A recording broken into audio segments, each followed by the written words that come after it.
có mặt tí là có mấy mà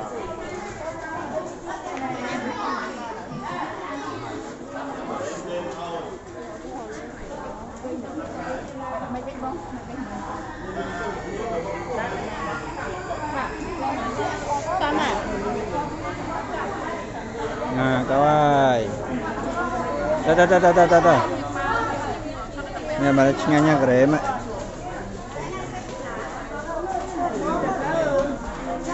à thôi cho ya đã tới coi ada ada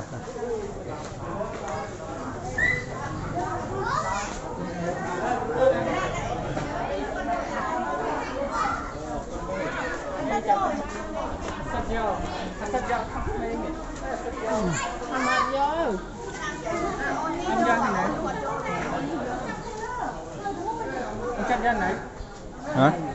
Đưa này, không ai á? Bắt đâu? Đây, muốn.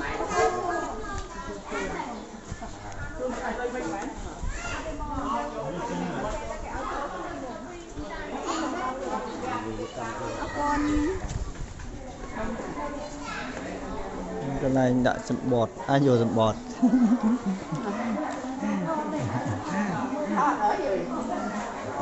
Thật nói ăn à? Nè, cái ạ, bình minh. Mượm khơi. Con ôm.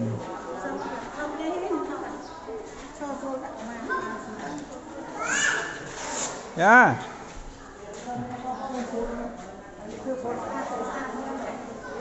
Nó này gạch thọt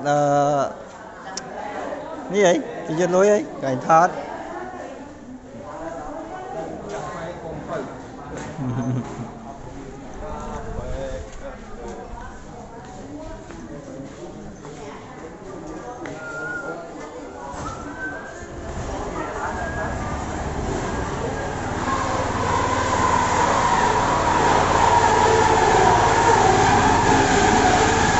À, chị lô đấy thế này.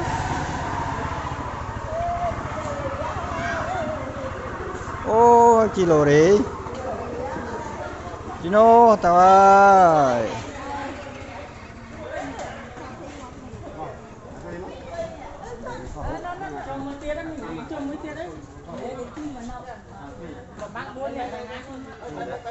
Nè.